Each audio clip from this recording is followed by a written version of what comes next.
அஸ்ஸலாமு அலைக்கும் வரஹ்மத்துல்லாஹி வபரகாத்துஹு.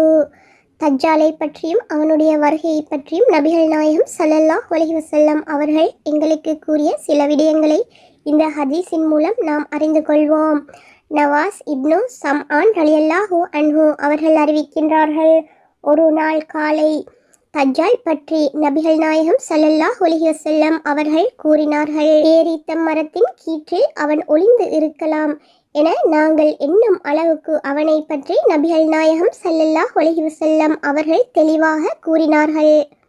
அவர்களிடம் நாங்கள் மாலை நேரத்தில் சென்றபோது எங்களை பற்றி அவர்கள் புரிந்து கொண்டு, உங்கள் விஷயம் என்ன என்று கேட்டார்கள். இறை தூதர் அவர்களே, காலையில் தஜ்ஜாலை பற்றி நீங்கள் கூறினீர்கள், அவன் பேரித்த மரக்கீற்றில் மறைந்து இருப்பானோ என அவனை நாங்கள் எண்ணும் அளவுக்கு நீங்கள் தெளிவாக கூறினீர்கள் என்று கூறினோம்.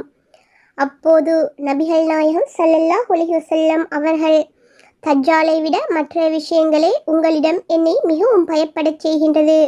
உங்களுக்கிடையே நான் இருக்கும் போது அவன் வெளியேறினால் உங்களுக்காக நான் அவனிடம் போரிடுவேன். உங்களிடையே நான் இல்லாத போது அவன் வந்தால் ஒவ்வொருவரும் அவனுக்கு எதிரியே. அல்லாஹ் அனைத்து முஸ்லிம்களுக்கும் எனக்கு பின் பாதுகாப்பாளனாக உள்ளான். நிச்சயமாக அவன் குட்டை முடியை உடைய வாலிபன். அவனது கண் பிதுங்கி நிற்கும். அப்துல் உஸ்ஸா இப்னு கதன் என்பவர் போல் அவன் இருப்பான். உங்களில் ஒருவர் அவனை சந்தித்தால் கஹ்ஃப் அத்தியாயத்தின் ஆரம்ப வசனங்களை அவர் ஓதட்டும். அவன் சிரியா மற்றும் ஈராக் நாடுகளுக்கிடையே உள்ள பகுதியிலிருந்து வெளியேறுவான். வலது புறத்திலும் குழப்பத்தை ஏற்படுத்துவான், இடது புறத்திலும் குழப்பத்தை ஏற்படுத்துவான். அல்லாஹ்வின் அடியார்களே, நீங்கள் அப்போது உறுதியாக இருங்கள் என்று நபிகள் நாயகம் ஸல்லல்லாஹு அலைஹி வஸல்லம் அவர்கள் கூறினார்கள்.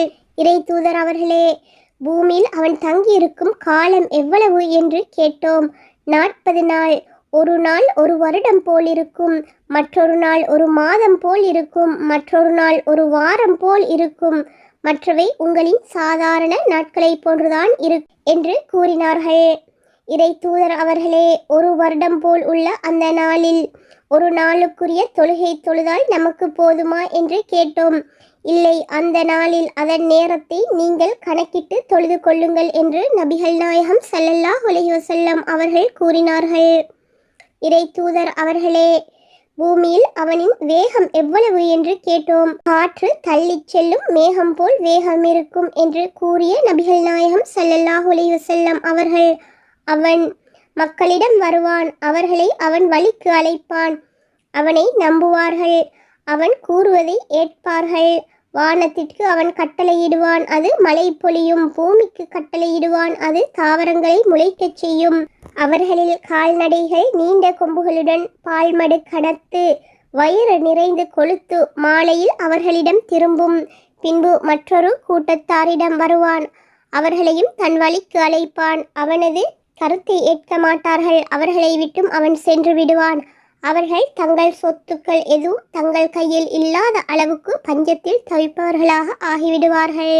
பின்பு வறண்ட காட்டுக்கு செல்வான். அதனிடம், உன் புதையல்களை நீ வெளிப்படுத்து என்று கூறுவான். பெரிய தேனியை சிறிய தேனீக்கள் சூழ்ந்து கொள்வது போல புதையல்கள் அவனை சூழ்ந்து கொள்ளும். பின்பு ஒரு வலிமையான வாலிபனை அவன் அழைப்பான். அவனை தன் வாளால் வெட்டுவான். ஒரே வெட்டில் 2 துண்டாக அவனை பிளப்பான். பின்பு இறந்த இளைஞனை அழைப்பான். உடனே அவன் சிரித்த முகத்துடன் எழுந்து வருவான். இந்த நிலையில்தான் அல்லாஹ் ஈசா நபியை அனுப்புவான். திமிஷ்க் நாட்டின் கிழக்கு பகுதியில் உள்ள வெள்ளை மினாராவில் வண்ண ஆடை அணிந்தவர்களாக 2 வானவர்களின் இறக்கைகளில் தங்கள் கைகளை வைத்தவர்களாக இறங்குவார்கள். தன் தலையை அவர்கள் சாய்த்தால் வியர்வை கொட்டும். அதை அவர்கள் உயர்த்தினால் முத்துக்கள் போல் அந்த வியர்வை பிரகாசிக்கும். அவர்களின் மூச்சுக்காற்றை நுகரும் எந்த இறை மறுப்பாளரும் இறக்காமல் இருப்பதில்லை. அவர்களின் மூச்சுக்காற்று அவர்களின் பார்வைப்படும் தூர அளவுக்கு சென்றடையும். ஈசா நபி தஜ்ஜாலை தேடுவார்கள். இறுதியில் பைத்துல் முகத்தஸ் அருகில் உள்ள லூத் என்ற இடத்தில் பிடித்து அவனை கொல்வார்கள். தஜ்ஜாலை விட்டும் அல்லாஹ் காப்பாற்றிவிட்ட ஒரு கூட்டத்தாரிடம் அடுத்து ஈசா நபி வருவார்கள். அவர்களின் முகங்களை தடவி விடுவார்கள். அவர்களிடம் சொர்க்கத்தில் உள்ள அவர்களுக்குரிய தகுதிகளை பற்றி ஈசா நபி கூறுவார்கள். அந்த சமயத்தில் ஈசாவிடம், அல்லாஹ், நான் என் அடியார்கள் சிலரை வெளியாக்கியுள்ளேன். அவர்களிடம் யாரும் சண்டை செய்ய முடியாது. எனவே என் அடியார்களை தூர் மலை பக்கம் ஒன்று சேர்ப்பீராக என்று கூறுவான். பின்பு யஹ்ஜூஜ் மஹ்ஜூஜ் கூட்டத்தாரை அல்லாஹ் வெளிப்படுத்துவான். அவர்கள் ஒவ்வொரு மேட்டிலிருந்தும் விரைந்து வருவார்கள். அவர்களில் முதல் கூட்டத்தார் தப்ரிஸ்தான் எனும் சிறு கடலை கடந்து செல்வார்கள். அதில் உள்ள தண்ணீர் முழுவதையும் குடித்து விடுவார்கள். அவர்களின் அடுத்த கூட்டத்தினர் வருவர். இங்கு ஒரு காலத்தில் தண்ணீர் இருந்தது என்று கூறுவார்கள். அந்த அளவுக்கு வறண்டு போய் கிடக்கும்.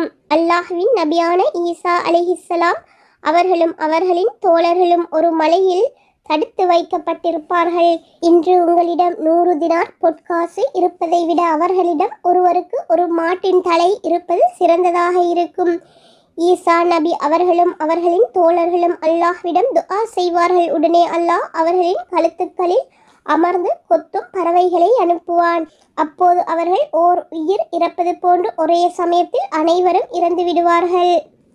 பின்பு ஈசா நபியும் அவர்களின் தோழர்களும் மலையிலிருந்து தரைக்கு இறங்கி வருவார்கள். பூமியில் ஒரு சான் இடம் கூட மீதமில்லாமல் யஹ்ஜூஜ் மஹ்ஜூஜ் கூட்டத்தாரின் சடலங்களும் துர்நாற்றமும் பிணவாடையுமே இருக்கும். உடனே ஈசா நபியும் அவர்களின் தோழர்களும் அல்லாஹ்விடம் துஆ செய்வார்கள். ஒட்டகத்தின் கழுத்துக்களைப் போல உள்ள பறவைகளை அல்லாஹ் அனுப்புவான். அவை அவர்களின் உடல்களை சுமந்து சென்று அல்லாஹ் நாடிய இடத்தில் தூக்கி எறிந்துவிடும். பின்பு அல்லாஹ் மலையை பொழிய செய்வான். எந்த ஒரு வீடும் கூடாரமும் அதிலிருந்து தப்பித்துவிட முடியாது. இதனால் கண்ணாடி போல் பூமியாகும் வரை மலை சுத்தமாக்கிவிடும். பின்பு பூமியிடம், உன் விளைச்சல் பொருட்களை வெளிப்படுத்து, உன் பரக்கத்தை மீண்டும் வெளியாக்கு என்று கூறப்படும். அன்றைய நாளில் ஒரு கூட்டம் ஒரு மாதுளம் பழத்தை சாப்பிடும். அதன் தோலின் கீழ் மக்கள் இளைப்பாறுவார்கள். அவர்களின் கால்நடைகளிலும் பரக்கத் செய்யப்படும். ஒரு ஒட்டகத்தின் பால் மனிதர்களின் பெரும் கூட்டம் குடிக்கும் அளவுக்கு இருக்கும். மேலும் ஒரு பசுமாட்டின் பால் மக்களில் ஒரு பிரிவினர் குடிக்கும் அளவுக்கு இருக்கும். ஒரு ஆட்டின் பால் ஒரு குடும்பமே குடிக்கும் அளவுக்கு இருக்கும். இது மாதிரியான நிலையில் அல்லாஹ் குளிர்ந்த காற்றை வீசச் செய்வான். காற்று அவர்களின் அக்குளுக்கு கீழ் போய் சேரும்.